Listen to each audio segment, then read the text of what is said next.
What is up, guys, and welcome to another episode of Guarani Vision, the first ever podcast dedicated to Paraguayan football in English. As always, I'm Roberto Rojas, and joining me, as always, are my three great co-hosts, Fede Perez, Ralph Hannah, and Maria Britos. And guys, here we are, another week. It's hard to believe that February is almost over, and we're already into March. I mean, here in the States, everyone, or at least here in Connecticut, everyone's worried about this big snowstorm. We haven't had one yet. That's kind of the big news here that people are talking about, but we're not here to talk about weather. We're not meteorologists. That is not our specialty. We're here to talk about what's been going on in the world of football.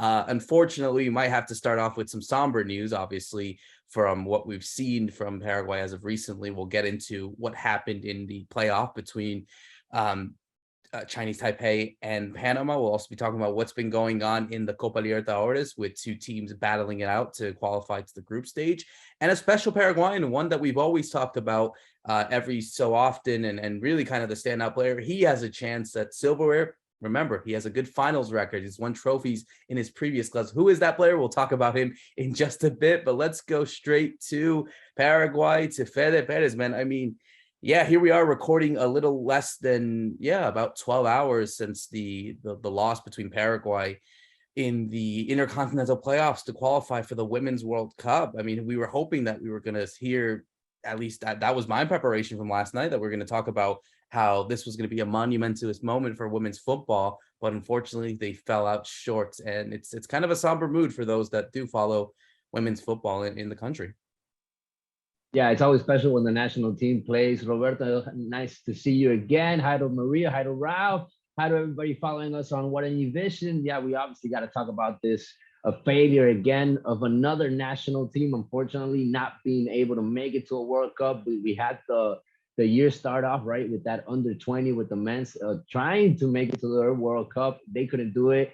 The women, unfortunately, have not been able to do it. Also, we got to talk about both of their games because they played two matches over there in New Zealand and they couldn't get the second game, obviously, against Panama. It's a big failure. Yeah, I'm kind of bummed out about it. Also, I thought we had a big opportunity. I thought we had big chances on this situation. Thankfully, we had a good, spectacular, I would even say, Libertadores week, especially for Nacional getting a really good result at home, playing in Defensores del Chaco against a very popular team in Peru, like Sporting Cristal. And then obviously got to talk about Cerro Porteño being able to get their win right at the end of the match with Juan Patiño coming to save the game for them against an unknown team, a Chilean team that, after seeing this first game, I must say Cerro looks like the favorite. Cerro look like they can do it. And after seeing what Nacional did, I'm really happy, because the Paraguayan teams look really good in Libertadores. And obviously, I'm really hyped.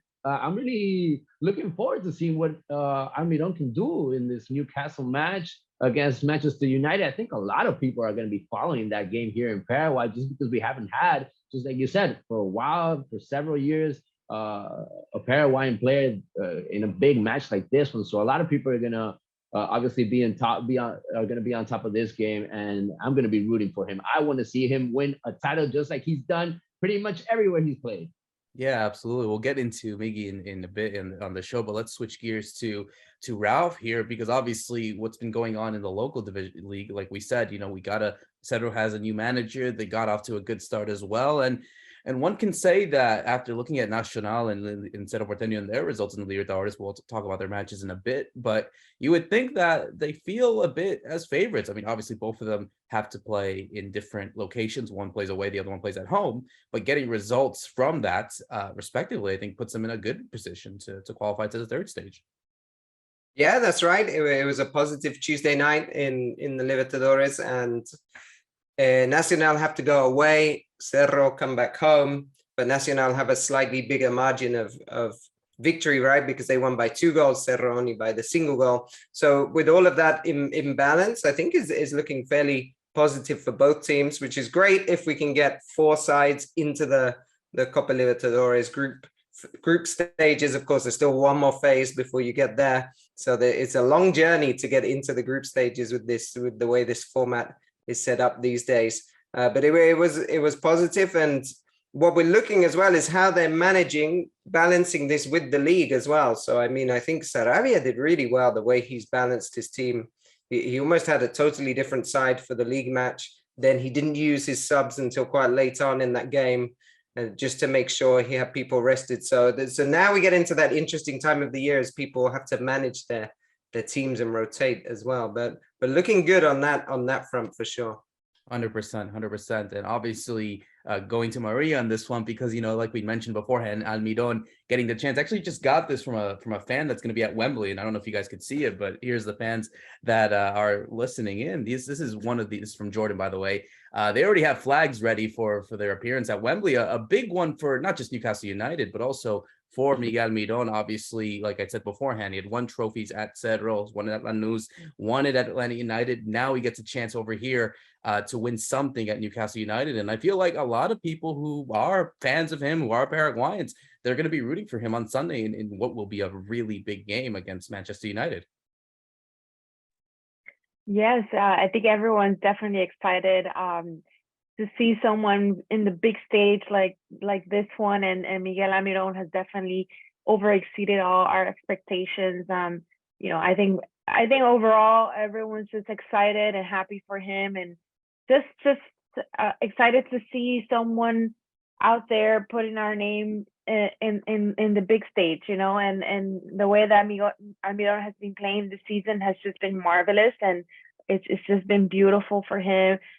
He's had a great season so far, and everyone's just looking for him to continue winning. I think that he definitely deserves it. He's been a great player so far after bouncing back from not a great season last season. So definitely this time around, I think that he's gonna put all his effort into winning this, not just for himself, but the club that's also coming back after a terrible couple of seasons as well. So as a Paraguayan, I think he definitely has that in the back of his mind. I gotta represent my country, in Europe, and that's definitely big. After everything that we've suffered, now going to a World Cup, and now with the girls as well, that we'll talk about later on, maybe this will bring Paraguay some kind of joy. So I'm definitely happy for him, and I hope that I'm sure that Paraguay is all about Newcastle this weekend. So let's see what they have. 100%. Well, let's go switching gears to what happened in New Zealand. Obviously, we had the playoffs of the Women's World Cup for the Australia, New Zealand. Paraguay obviously qualified for those playoffs after finishing fourth in the playoffs in the Copa America, meaning that they had to go through a playoff, had to win 2 games actually to qualify for the World Cup. They had drawn in kind of a harder chance actually, because they had to go through 2 games, where some teams had to go through maybe 1. Some teams go as byes. Paraguay was not in this case. They had to go through 2 games as everyone knew. So they looked into the first game against Chinese Taipei.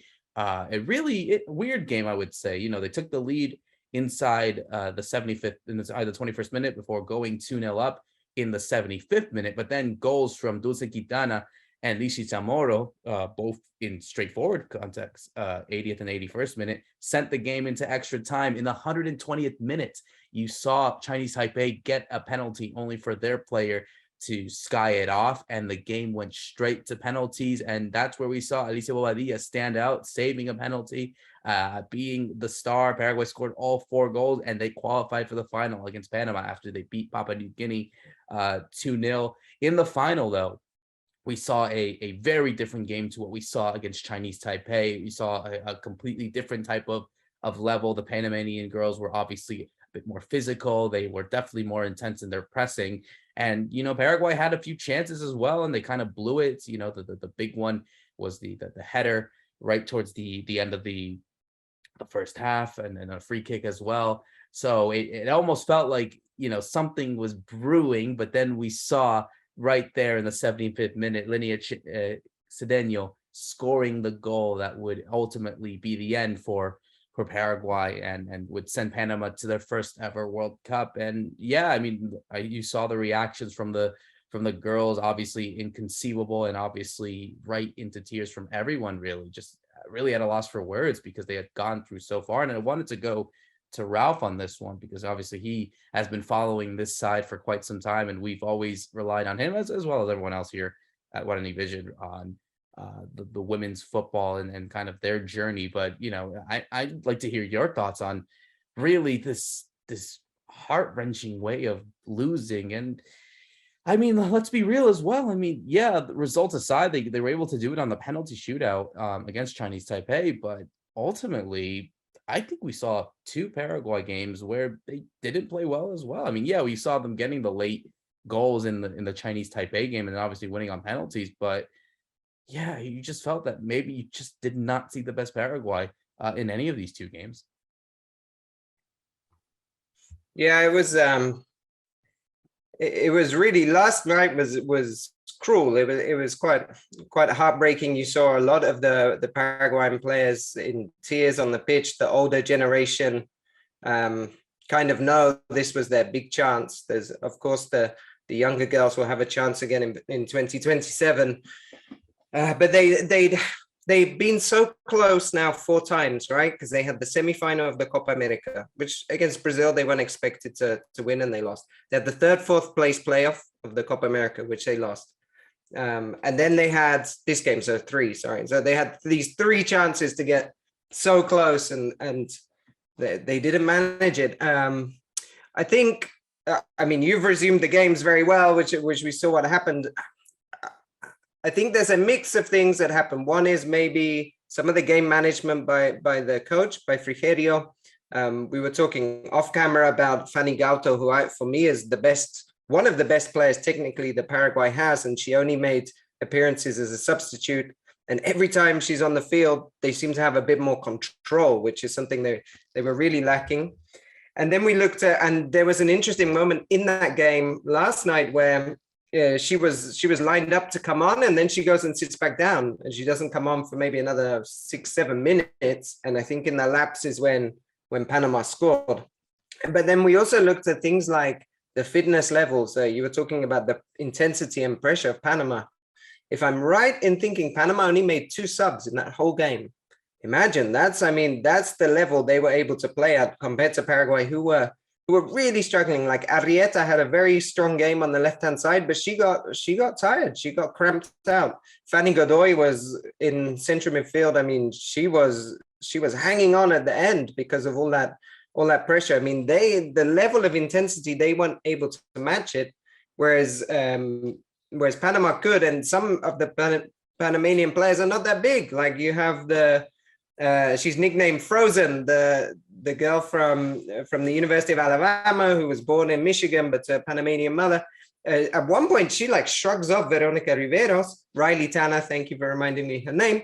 She shrugs off Veronica Riveros. Seems to be much bigger, but it just shows the physicality was really there from Panama. So there's things to work on. I think that is a longer term process, but there were things in the game management as well, in terms of substitutions and what to do.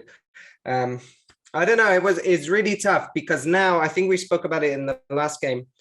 So much depends on results, and it shouldn't. We know it shouldn't be like this, right? The investment shouldn't be based on results, because how do you even start to do things well without the investments in the first time? But there's a real feeling, I think, that the APF put a lot of money into this whole cycle with Frigerio, with taking them to New Zealand for so long. That costs money. It's not cheap to send them for a longer time. And so all of this thing they've invested in and it hasn't paid off. Now it's going to be really hard to get them to keep up that level of investment going into 2027. I think is a really key moment now to see what happens in women's football. We have the good news of the local tournament. All the games are being televised, but what's going to happen level? And I don't think we're sure. We'll have to see what happens in the next 2-3 weeks, the fallout from this. Do they stick with Frigerio? Do they keep with him? Do they look for somebody else?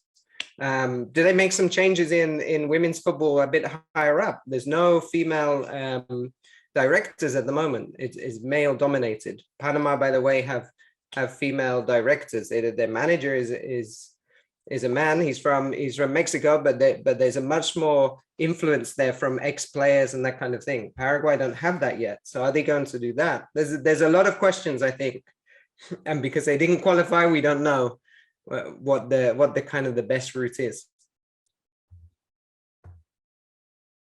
I think after everything, despite the fact that they lost and it was such a close call and they could have really done it because, after all they lost 1-0.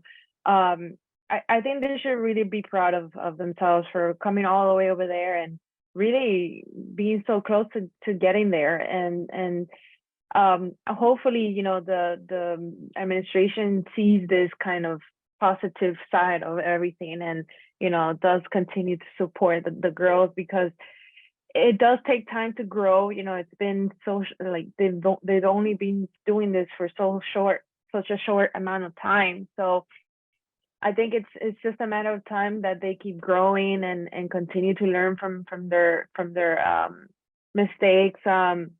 Obviously they underestimated Panama, and not for anything, but they were kind of big girls. If you look at them compared to us Paraguayan girls are really small. So in that sense, yes, I do want to say that there was a difference there. So for that, then you have to be more physical, you have to be more aggressive, and I guess that they were lacking in that side. So overall, I think it was a good journey for them. Obviously, they come back now, and hopefully they make some changes and they keep working on their game. I know that they're gonna keep succeeding in a lot of stuff because now they have more attention from everyone in the country.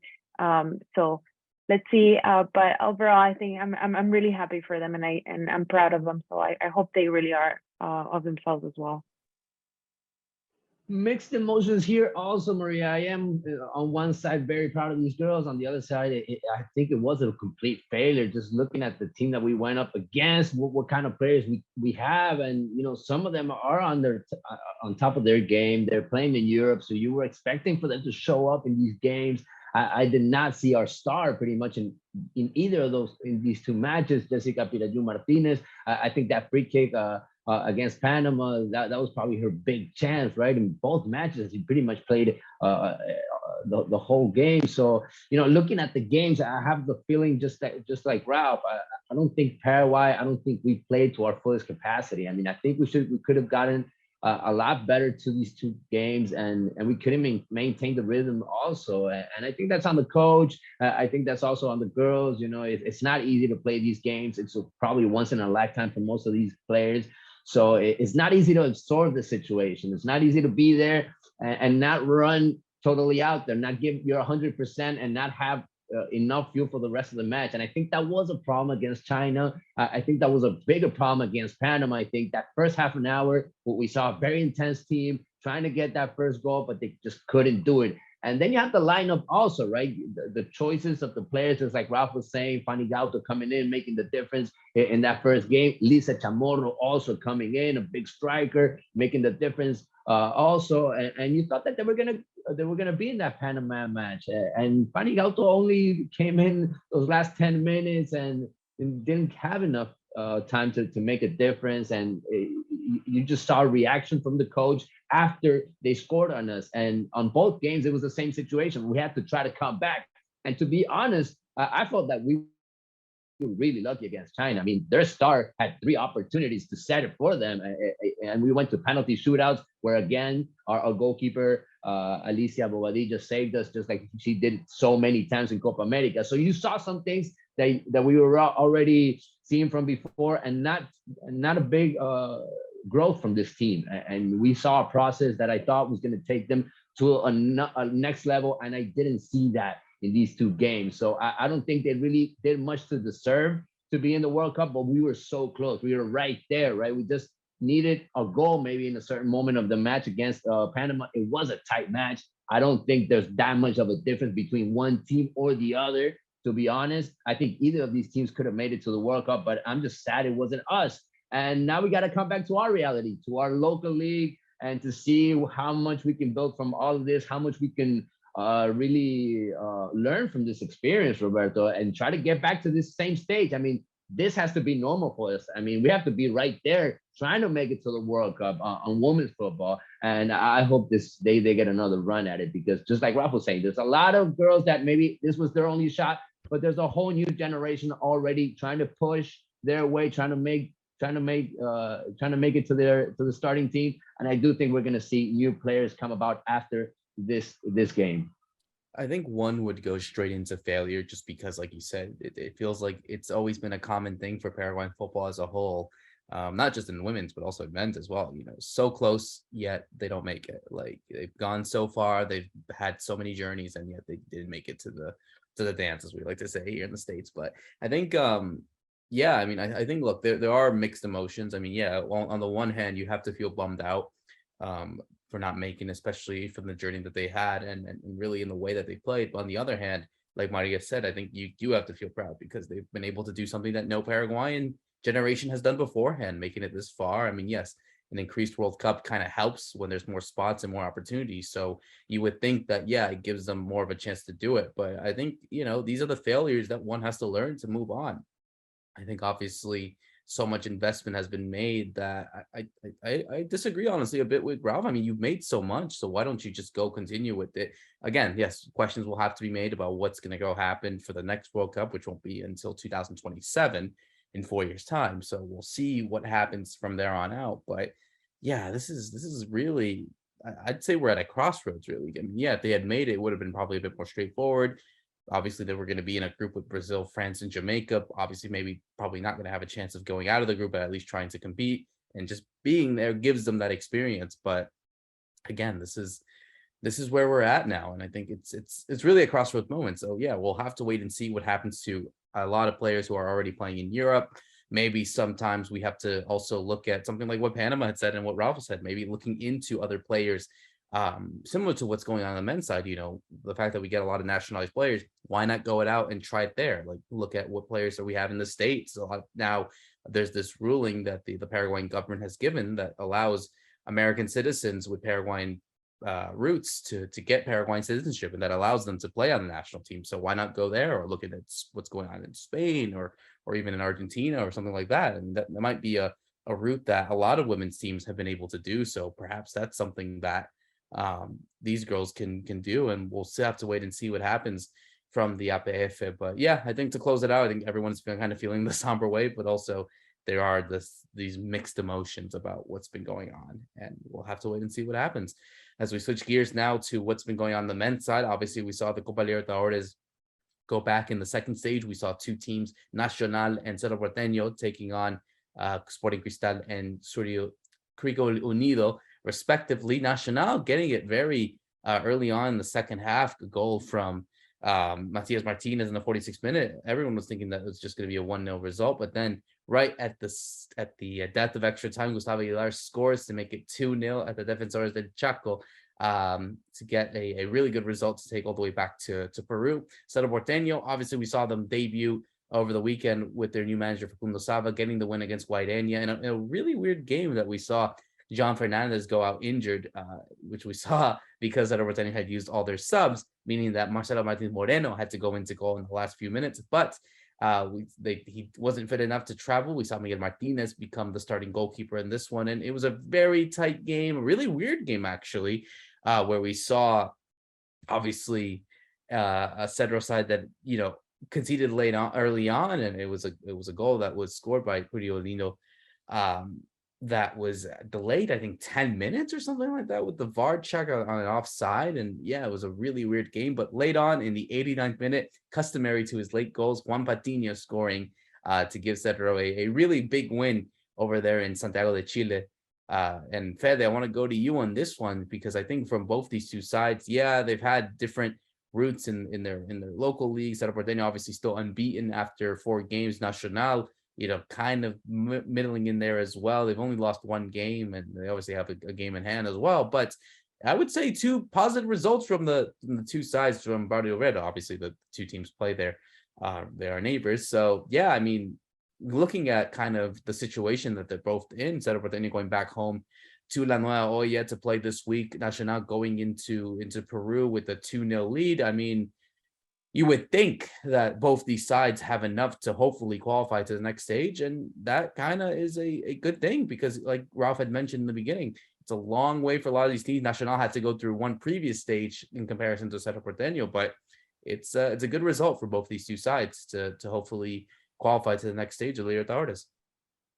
Totally. Especially for Nacional, just like I said in the introduction, I think Nacional getting that second goal right at the end of the match, I think that just puts the pressure more on the Peruvian team to try to get it right away, right when they play in Peru in a couple of days. So the pressure is going to be on them. Nacional is doing really well. I think surpassing their own expectations.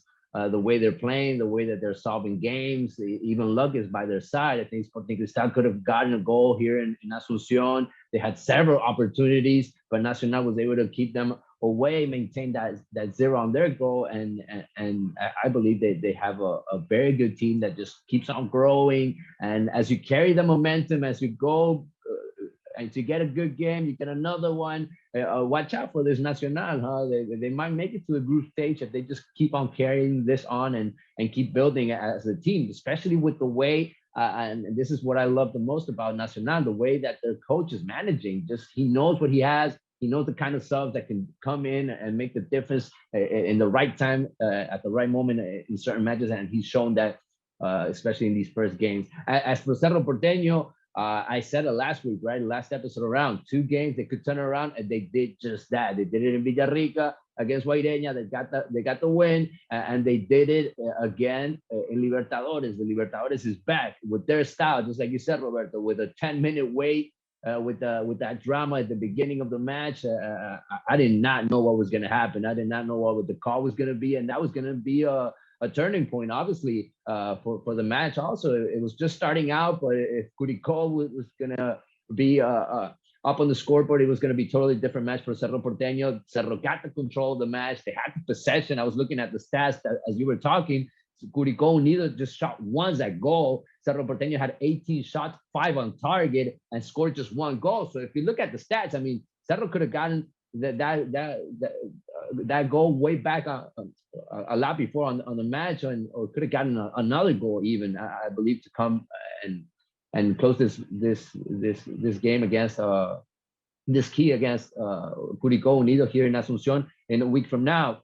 I think the team is just going to build up. I think Saba knows his stuff. He showed it on these 2 games. Pachi Garrizo teaming up with Claudio Aquino. I think that's very important in that midfield. And then you have players that are coming that are pretty much new on this squad that weren't playing, like with Derbiera in that midfield. That's a touch there from the coach. That's totally brand new on this team, and we saw him coming in on both of these 2 matches. So I think he's hit that key, right? He's done the homework, and with pretty much no time to train this team, he's picked the right players. And I think besides Juan Patiño coming to the rescue, right, the captain that came through, I think Cerro Porteño has looked a lot better in these 2 matches than how they did in those last games with their former coach, with Chiqui Arce. But I love to hear Maria and Ralph's take on it. Yeah, there's definitely. Oh, sorry, Maria, you go first. Okay, no, I was just gonna say that. Yeah, I agree with you, Fede, that they're looking better despite everything that they're going through, and you know that's what you expect from a team going through lows. You know, you want to come back and win and just show your fans that you're here, that you're not gonna let things get to you, and I think that's what Cerro Porteño is doing. So far, right now, they're favorites. So they're doing a good job. Definitely, I hope that they continue this, because it sucks to be in this kind of position where all this drama is in the back of your head. But you have to learn to put that behind and keep going, and that's what they're doing. So go ahead, Ralph. They seem to have this new energy, I think, because things were getting a bit flat. We spoke about this even towards the end of last season when they were still doing so well. And it's worth pointing out that they're still on such a great run in terms of being unbeaten. They hardly lose Cerro, because it's not that Chiqui Arce was losing games. It wasn't quite clicking. So I think now there's a bit more energy around them. I still don't think Saba's got it all figured out, because I mean, I don't know about the Pachi Carrizo and Aquino, how that's going to work long term. Let's see. He definitely wants Morales and Churim, but I don't think Churim will be able to play every game. I don't think he's he's got those levels anymore in terms of in his legs. So then he's going to think, do I play with Morales? So he still has a few questions. But the important thing is he got the results, right? By getting the 2 wins, not conceding, it just gives him that platform and gives him that confidence. And then the big news that we haven't mentioned is that they did sign a centre-back, because that's who they needed all this time. They got Eduardo Brock from Cruzeiro. He's not able to play this preliminary phase of the Libertadores because they didn't get all the international clearance, but he will probably play at the weekend. He can play in the local tournaments. And so that's really important, because that's what they were also looking for, someone to partner with Patiño. Because again, Xavi used someone new. He put Gabriel Valles, who's often a left back. He put him in central defense in that game against Curicó. So I mean, there's still a few things working out, but they're getting the results, which is the important thing. And just a quick word on Nacional. What I thought they did really well against Cristal is they played them on the counterattack so well. After Martinez scores that goal, then they sat back and hit Cristal, and that's going to be the whole second leg. So unless Cristal can do something with the ball and maybe scare Nacional early on, they look very good to go through to the next round, where they will play Boston River or Huracan. So, I mean, when you're playing Boston River or Huracan, you've got a chance, I think, to get into the group stages. It could be more difficult for Cerro because they might end up against Fortaleza. So whenever you play a Brazilian side, we know that the levels are much higher. But yeah, good for both sides so far. 100%. I think obviously they're in a good position. I think for Cerro Porteño, they want the kind of home field advantage. Playing at La Nueva Olla always seems to be an intimidating ground for any team, especially in this kind of competition. So hopefully they can make it a good stance in this one. As for Nacional, yeah, I think getting a result, and you would fear as well that even if they don't even make it to the group stage, where we would have them join Libertad and Olimpia. I mean, they're still in the position where they can indeed qualify for the Sudamericana. That's at worst. I don't know what's the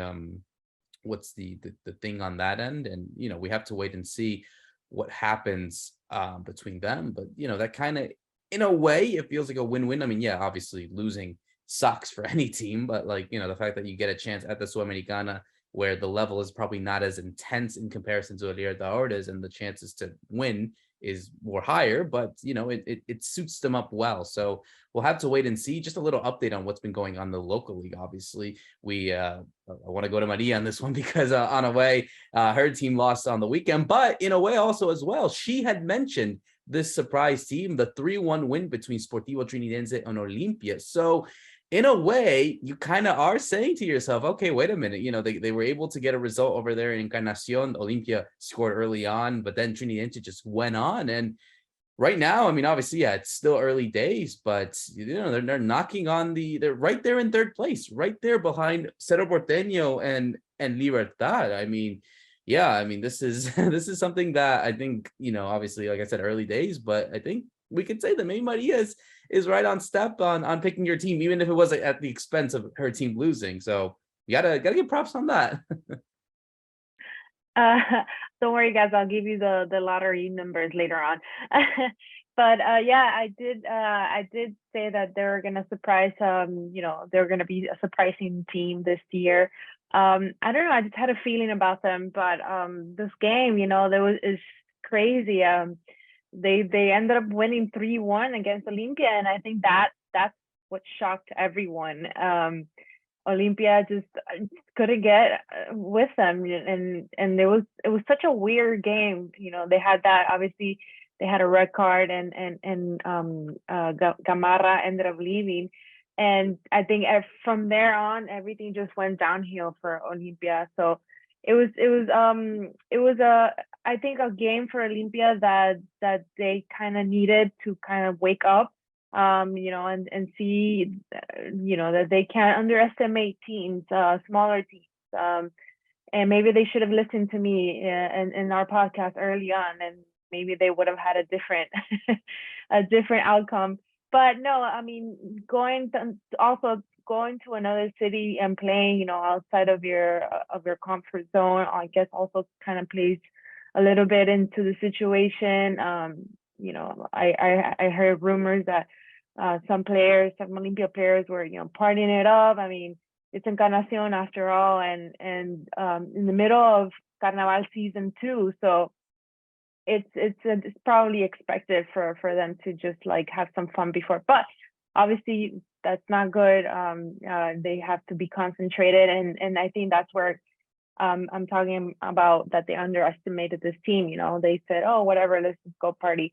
But overall, I think that they do need to work on obviously their defense. They didn't see a lot of defensive players plays in this game. They were lacking in that area. I think that they have to be more concentrated in that section, because obviously they can score. They have been good at scoring, but in their defensive side, they have been lacking a little bit. And you can tell by this game that they conceded 3 goals.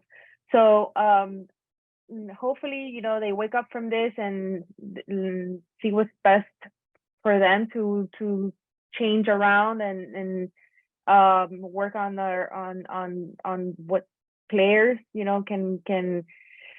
Especially with that game that they that play that they took out, that gave the red card for Gamarra, that, you know, that was a little bit too defensive. I think, in my opinion, it was a little too aggressive. Obviously you have to be aggressive, but not that aggressive. I think the coach came out saying that you have to be a little conscious about the way that you play. You can't, you know, obviously be too aggressive, and then you risk getting a red card like they did in this situation. So hopefully, you know, they learn from this this time around, this game, and let's see what Trinidense has to offer. They had a good game, obviously. They shocked everyone, and I hope that they also continue to do so, because it's good to see smaller teams doing that, and just put in their best game, put in you know, shutting everyone down. So hopefully that they continue to do this, and let's see what's up for both of these teams. Which one is the real Olimpia, guys? Is it the one that beat and crushed Tacuary a couple of days ago, or is it the one that had their defensive problems against a side like Trinidense that played them really smart and that put them against the ropes? I mean, we hadn't seen Mateo Gamarra this nervous. We hadn't seen Junior Barreto with so sloppy with the ball, handling it back there. I think Julio Cáceres, after this match, is going to look at the tape. He's going to run it back a couple of times, and he's going to look at all the stuff that he has in defense. I mean, they had to bring in Johan Romagna, the Colombian, back from the MLS. He played in Guarani a couple of seasons, went to the MLS, and now Olimpia signs him pretty much at the last moment, as the window is closing, as the transfer window is closing. 24 years old. He's got a great career ahead of him still. He gained the experience in the MLS. I don't know if he's going to get the starting role now with Mateo Gamarra out. We're just 2 games away from the Super Clásico. That defense needs to start working, Rob. If not, that could be the real problem for this team, because from midfield on, the team is looking good. Well, besides Barreto, right? He still got to score his stuff. He's still got to do his thing. But with Derlis Gonzalez, he's doing it. He's got the midfield pretty much worked out with Alex Silva, with Marcos Gomez. You got the players by the sides, but that defense, it had the worst game.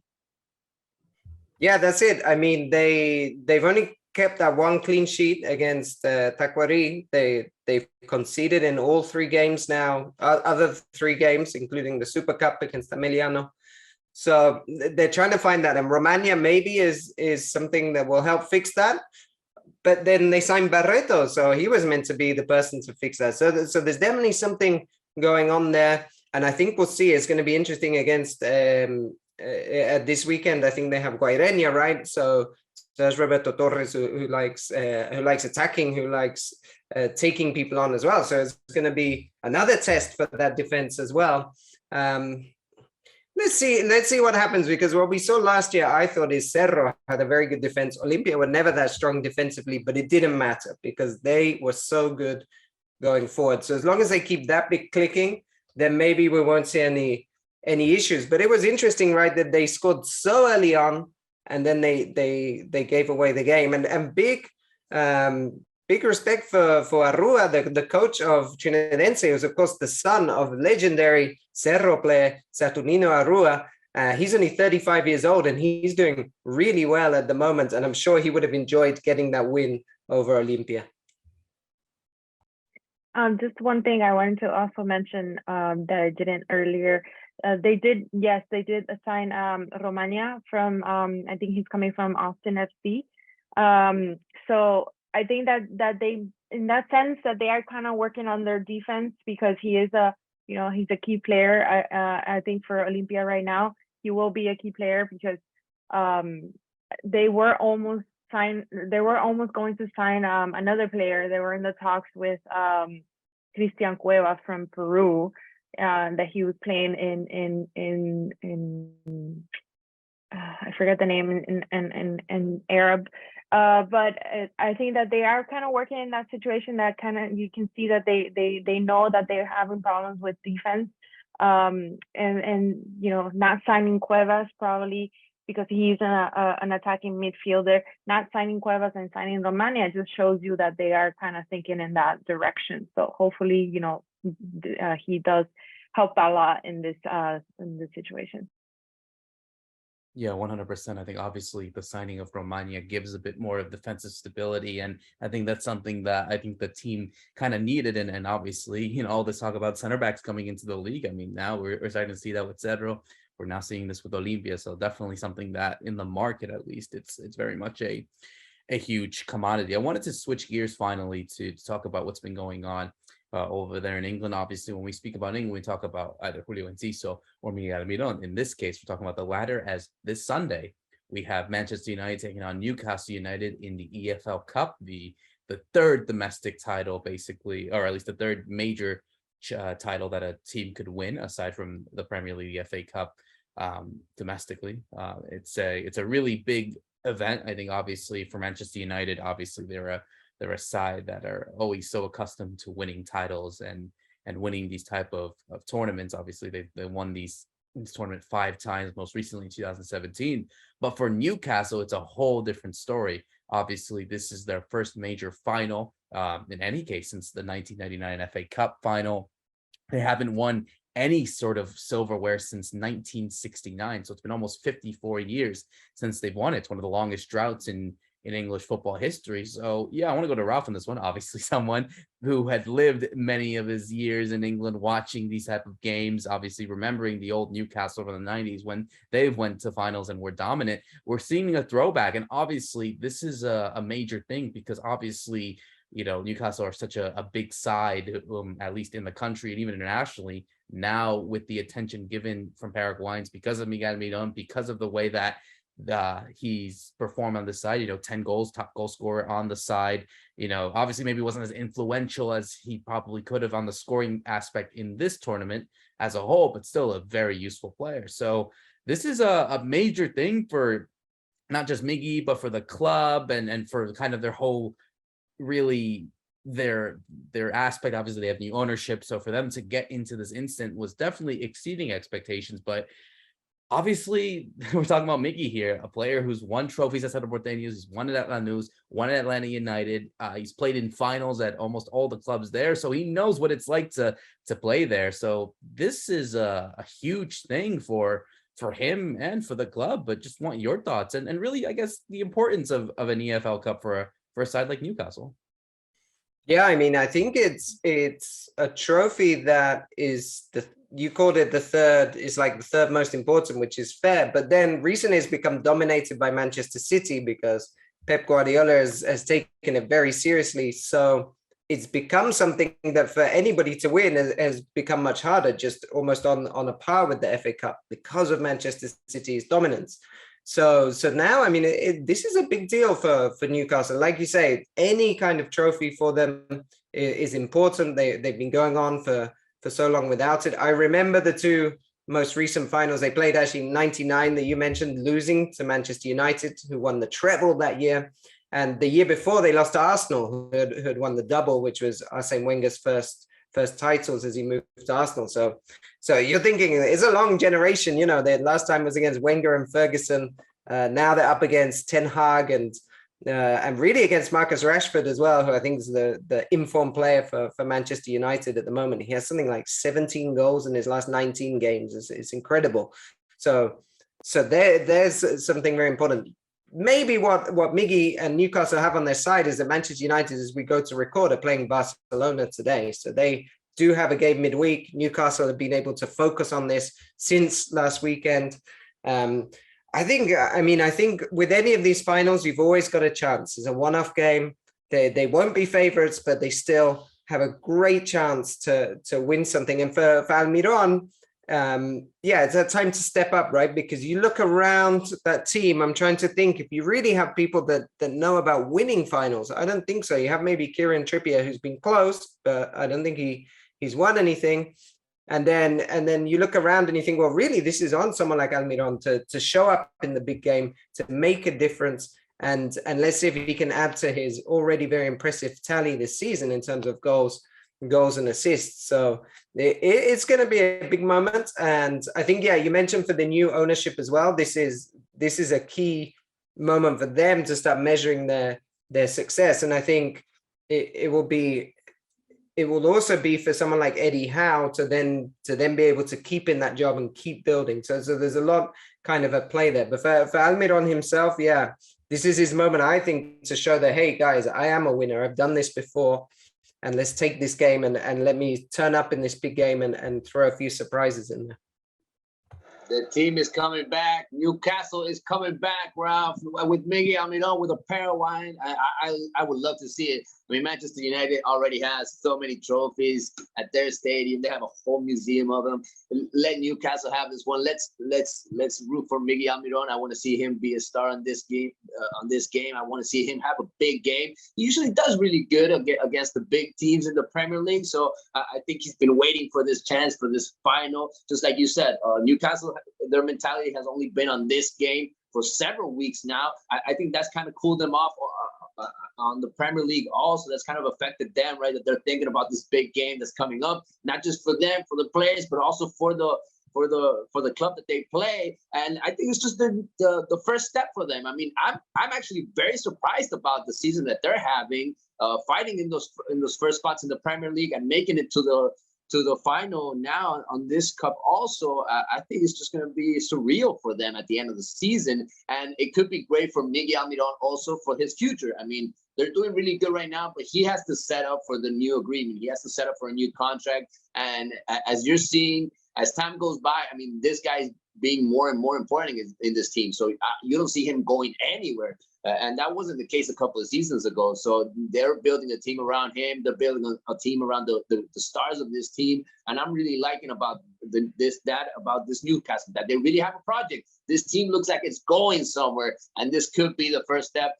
I'm going to root for them. I want to see Miguel Almiron with the fans there celebrating Maria. I want to see him with another trophy, just like he's shown us this his whole career. Yes, like I said earlier today, we're all rooting for them, especially for Miguel Almiron. And I think Paraguay is going to be Newcastle this weekend, and forget about the Apertura. It's all about Newcastle.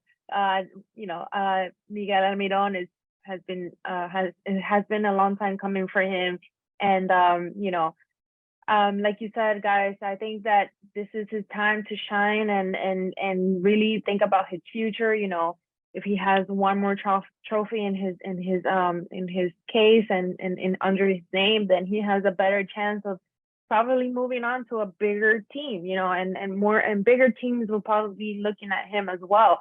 So not only is it good for Newcastle, but it's good for Miguel Almiron. He's been putting so much love and so much effort into his team. I think he's really grown into loving, the team and the fans and everyone in there.